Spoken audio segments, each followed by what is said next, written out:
ፋኖ በወለጋ በከፈተው ጥቃት 70 የብልጽግና ሰራዊት አባላት ህይወት ማለፉን ዲኤንኢ አፍሪካ ዘግቧል። ጣቢያው የአፋብን አመራሮችን በመጥቀስ እንደዘገበው አሁንም ድረስ ጦርነቱ ተባብሶ ቀጥሏል። በጉዳዩ ዙሪያ የብልጽግና ባለስልጣናት ያሉት ነገር የሌለ ሲሆን የንጹሃን ቤቶች መቃጠላቸውን ግን ዓለም አቀፍ መገናኛ ብዙሃን ማጋለጣቸውን ቀጥለዋል።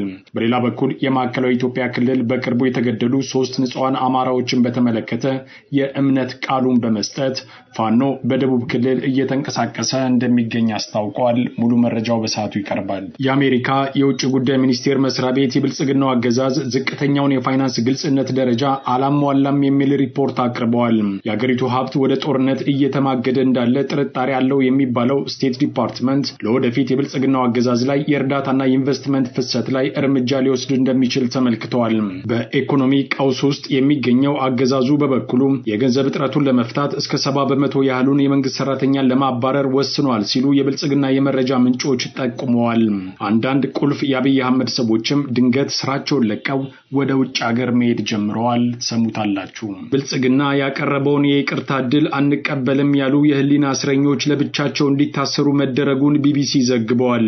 በህሊና እስረኞቹ መካከል ክፍፍል ለመፍጠር እየተሯሯጠ የሚገኘው ብልጽግና ፎርም አንሞላም ባሉ የህሊና እስረኞች ላይ ፍተሻና ማዋከብ መጀመሩን ከወህኒ ቤት የወጣውን መረጃ በመጥቀስ ቢቢሲ ዘግቧል። አሁን በቀጥታ ወደ ዝርዝሩ አልፈናል።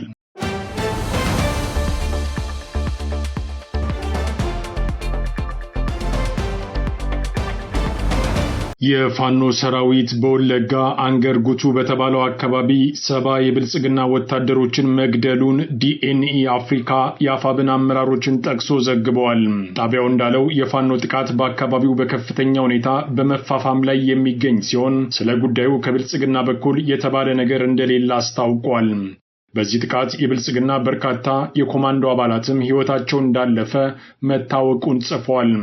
ጥቃቱን ተከትሎም በአካባቢው የንጹሃን መኖሪያ ቤቶች በአገዛዙ ወታደሮች መቃጠላቸውን በዚህም ሳያበቃ የንጹሃን ህይወት ጭምር እንዳለፈም ጣቢያው አትተዋል። ዲኤንኢ አፍሪካ እንዳለው በዚህ አካባቢ የሚደረገውን ጦርነት በተመለከተ መረጃ እንዳይገኝ ብልጽግና በሩን ሙሉ በሙሉ በመዝጋቱ ትክክለኛ ውድመቱንና ጦርነቱ አሁን ያለበትን ሁኔታ ለማወቅ አስቸጋሪ አድርጎታል ብሏል። ጣቢያው ጨምሮ ባለፈው ጥር ወር ወደ አንድነት የመጣው የፋኖ ኃይል ጥቃቱን በየአቅጣጫው በማጠናከር ላይ ይገኛል። ወለጋ ውስጥ የከፈተው ጥቃትና በአገዛዙ ሰራዊት ላይ እየደረሰ ያለው ውድመት የኢትዮጵያ የፖለቲካ ቀውስ የባሰ ውስብስብ መሆኑን ያረጋግጣል ሲል ሀተታውን ቀጥሏል። ሌሎች መረጃዎች በበኩላቸው አሁንም በወለጋ ያለው ጦርነት ተባብሶ የቀጠለ ሲሆን ኦህዴድ ከናካቴው መፈራረሱ አይቀርም ሲሉ በመግለጽ ላይ ናቸው። የኦሮሞ ህዝብን ጨምሮ ከፍተኛ ህዝባዊ ድጋፍ አለው በተባለለት በዚህ የወለጋ ጦርነት ፋኖ ድል የቀናው ሲሆን በቅርቡ በዚሁ አካባቢ የተገደሉት የኦህዴድ ባለስልጣናት የቀብር ስነ ስርዓት በይፋ መፈጸሙ አይዘነጋም። ወለጋ ላይ ቀውሱ በዚህ መልኩ ሲባባስ የማዕከላዊ ኢትዮጵያ ክልል በበኩሉ ጉራጌ ውስጥ ፋኖ ገብቷል የሚል ክስ ይዞ ቀርቧል። በቅርቡ በግፍ የተገደሉት 3 የአማራ ወጣቶች ጉዳይ ላይም ተሳልቋል። የኢትዮጵያ ማዕከላዊ ክልል በአብይ አህመድ በቅርቡ የተበታተነው የደቡብ ክልል ፋኖን በተመለከተ ከባድ አጣብቂኝ ውስጥ እንደገባም በመነገር ላይ ነው።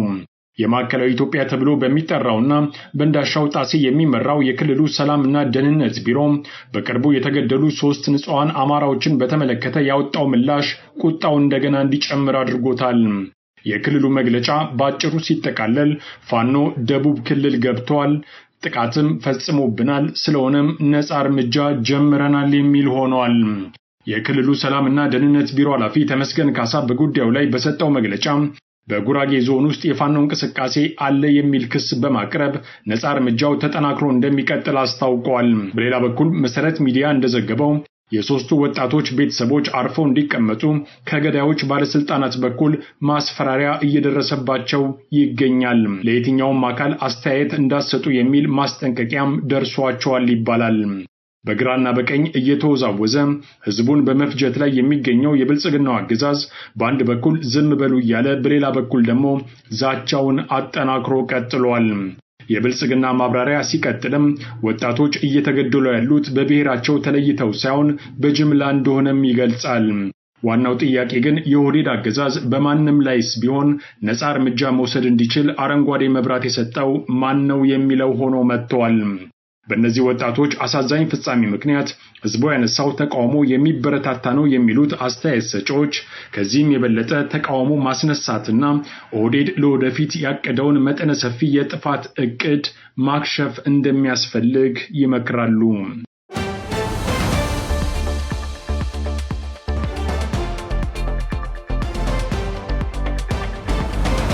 በአብይ አህመድና ፎርማን ሞላም ባሉ የህሊና እስረኞች መካከል ውጥረቱ ተባብሶ መቀጠሉን ቢቢሲ ዘግቧል። በትላንትናው ዕለት ፎርሙን አንሞላም ባሉ የህሊና እስረኞች ላይ ዛቻ እየተደረገ እንደሚገኝ አስራት መዘገቡ የሚታወስ ሲሆን አሁን ደግሞ ቢቢሲ ባወጣው ዘገባ የህሊና እስረኞቹ ለየብቻ እንዲታሰሩ ተደርጓል። ይህንን ያረጋገጡት ደግሞ የቢቢሲ ምንጮች መሆናቸው ታውቋል።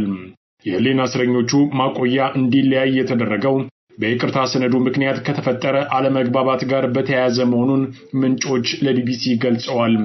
የሽብር ክስ ቀርቦባቸው በእስር ላይ የሚገኙት የህዝብ ተወካዮች፣ የመገናኛ ብዙሃን ባለሙያዎችና ሌሎች የህሊና እስረኞች አገዛዙ የይቅርታ ሰነድ እንዳቀረበላቸው 3 ምንጮች ለቢቢሲ አረጋግጠዋል።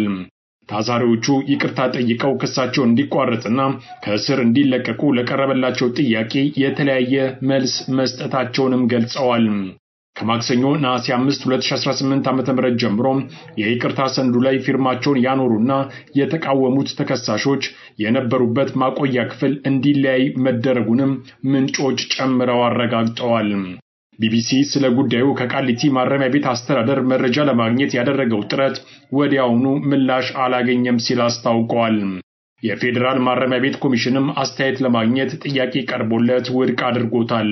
በአንድ ክፍል ውስጥ ከ60 በላይ ተከሳሾች እንደነበሩ የሚገልጹት እነዚሁ ምንጮች ሰነዱን ያልፈረሙ 24 ተከሳሾች በዚያው ክፍል ውስጥ እንዲቆዩ ተደርገዋል።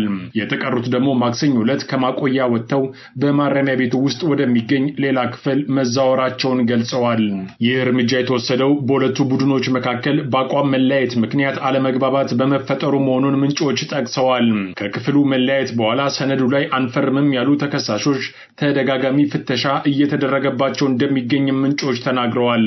በተለያዩበት ቀን ማክሰኞ ዕለት ፍተሻ እንደተደረገ በማግስቱ ረቡዕ ዕለት ደግሞ የቢቢሲ ዘገባ ከወጣ በኋላ ደግሞ ፎርሙን ባልሞሉ የህሊና እስረኞች ላይ ከፍተኛ ፍተሻ ተካሂዷል። የህሊና እስረኞቹ ይቅርታ ጠይቀው ከስር እንዲለቀቁ የሚጠይቀው ሰነድ የደረሳቸው የኢትዮጵያ ሰብአዊ መብት ኮሚሽን ለአንድ ወር ያህል ታሳሪዎቹን ከአገዛዙ ጋር ካደራደረ በኋላ መሆኑን ለጉዳዩ ቅርበት ያላቸው ምንጮች መግለጻቸው አይዘነጋም። ሰነዱ ከቀረበላቸው ከ300 በላይ የህሊና እስረኞች ውስጥ አብዛኞቹ ፊርማቸውን ማኖራቸውም ታውቋል። ለመፈረም ፈቃደኛ ያልሆኑት ተከሳሾች የቀረበባቸውን ክስ በመቃወም በፍርድ ቤት እየተከራከሩ ባሉበት ሁኔታ ወንጀለኞች ነን ብለው ለመፈረም ፈቃደኛ ለመሆናቸውን እንዳሳወቁ 3ቱ ምንጮች ለቢቢሲ ተናግረዋል። የይቅርታ መጠየቂያ ሰነዱ የህሊና እስረኞቹ በተለያዩ መዝገቦች የቀረቡባቸውን ውንጀላዎች አምነው ኃላፊነት እንዲወስዱ የሚጠይቅ መሆኑን ቢቢሲ የተመለከተውና ሰነዱን አንፈርምም ያሉት ተከሳሾች የጻፉት ደብዳቤ ያመለክታል። ጥያቄያቸው አገዛዙ ለክስ ሂደቱ እልባት መስጠት ከፈለገ ህጉ በሚፈቅደው መንገድ ክሱን አቋርጦ በምህረት ይፍታን የሚል ነው። በወንጀል ህግና በይቅርታ አዋጅ መሰረት አንድ ተከሳሽ ወንጀለኛ ተብሎ ካልተፈረደበት በስተቀር በይቅርታ ሂደት ውስጥ ማለፍ እንደማይችል የህግ ባለሙያዎች አሁንም ደጋግመው በመግለጽ ላይ ናቸው። ፎርሙን አንሞላም ባሉት የህሊና እስረኞች ላይ እስካሁን ድረስ አካላዊ ጉዳት ባይደርስባቸውም ከፍተኛ የስነ ልቦና ጫና ውስጥ መግባታቸውን ግን የህሊና እስረኞቹ የቅርብ ምንጮች በመግለጽ ላይ ናቸው። የብልጽግናው አገዛዝ ይህንን የአቋም መለያየት ለርካሽ ፖለቲካው ፍጆታ ለማዋል ከወዲሁ ሩጫ መጀመሩም ተነግሯል። ፖለቲካው ሊሰራ የታሰበው ደግሞ ፎርሙን የሞሉት የህሊና እስረኞች አማራን ከድተዋል በሚል ፕሮፓጋንዳ ነው። በውጤቱም ብልጽግና በአንድ ድንጋይ ሁለት ወፍ የሚለውን ብሂል የተከተለ ይመስላል። የመጀመሪያው ትርፍ ፎርሙን የሞሉት የህሊና እስረኞችን ከዚህ በኋላ ከትግሉ ውጪ ማድረግ ሲሆን፣ ቀጣዩ ደግሞ እነሱን የሚከተል አካል ጥያቄ እንዲያነሳ ማድረግ ነው ተብሏል። በመሆኑም ህዝቡ ከስር ለሚፈቱትም በስር ላይ ለሚገኙትም የህሊና እስረኞች እኩል ክብር እንዲሰጥ ከወዲሁ በመጠየቅ ላይ ነው። ምንም ጥፋት የሌለባቸውን ሰዎች ከ3 ዓመት በላይ በስር እንዲማቅቁ ያደረገው አብይ አህመድ ይህም አልበቃ ብሎት እንደገና ርካሽ ፖለቲካ ሊሰራባቸው መጣደፉ ብዙዎችን አሳዝኗል።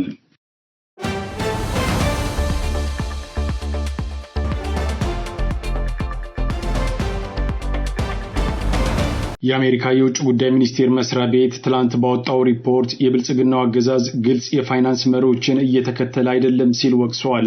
የአሜሪካ የውጭ ጉዳይ ሚኒስቴር መስሪያ ቤት በየዓመቱ የፋይናንስ ወጪን በተመለከተ ግልጽነት እንዲኖረው ኢትዮጵያ ላይ ክትትል የሚያደርግ ቢሆንም አሁንም የአብይ አህመድ አገዛዝ ዝቅተኛውን የግልጽነት ደረጃ ማሟላት እንዳልቻለ ስቴት ዲፓርትመንት ይፋ አድርጓል።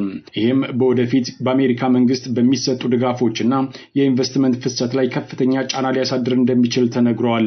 የአሜሪካ መንግስት በጦርነት ምክንያት አገዋን ከመሰለ ልዩ ዕድል ኢትዮጵያን ያገዳት ሲሆን በዚህ ዕቀባ ምክንያት በመቶ ሺዎች የሚቆጠሩ ዜጎች ህይወታቸው ተመሰቃቅሏል ይባላል። አሁን ደግሞ የፋይናንስ ግልጽነት የለም የሚለው ሪፖርት ተጨማሪ የኢኮኖሚ ጫና በብልጽግና ላይ እንዳያስከትል ተሰግቷል። ይህን ሪፖርት ተከትሎ ብዙ ጊዜ የአሜሪካ የእርዳታ መጠን እየቀነሰ የሚሄድ ሲሆን ምክንያት ብለው የሚያቀርቡትም ገንዘቡ ግልጽ ያልሆነ ጦርነት ላይ እየዋለ ነው የሚል ጥርጣሬ ስላላቸው ነው። የሚሰጡት ገንዘብም በጦርነት እየተቀጣጠለ ነው የሚል የመጨረሻ ግምገማ ላይ ስለመድረሳቸውም ይነገራል።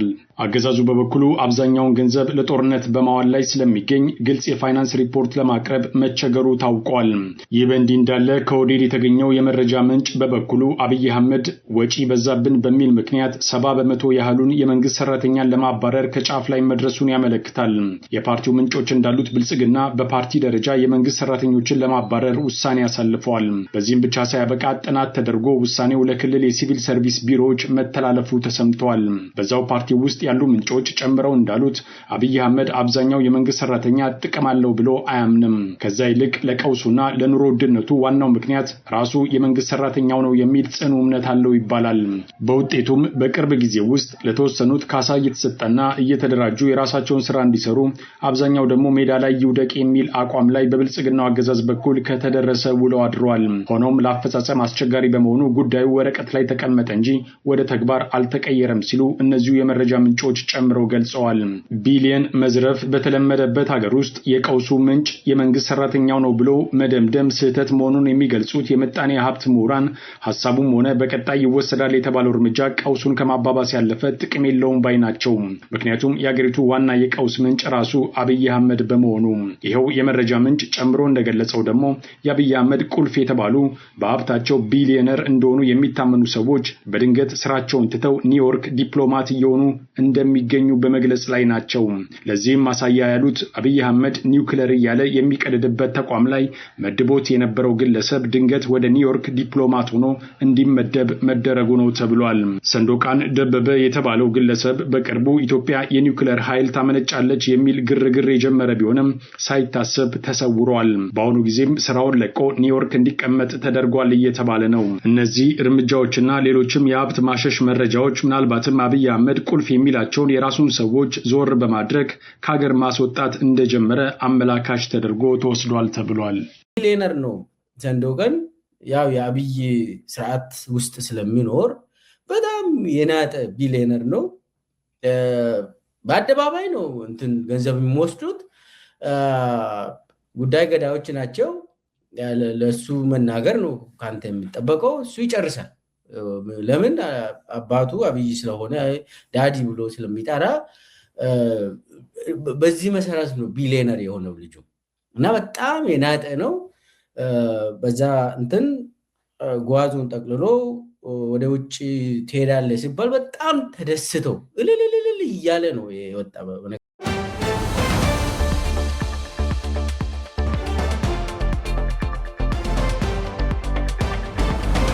ከአስራት ብሮድካስቲንግ ሰርቪስ ለዕለቱ የነበረን ዜና ይህን ይመስል ነበር። አብራችሁን ስለነበራችሁ ከልብ እናመሰግናለን። በያላችሁበት ሰላም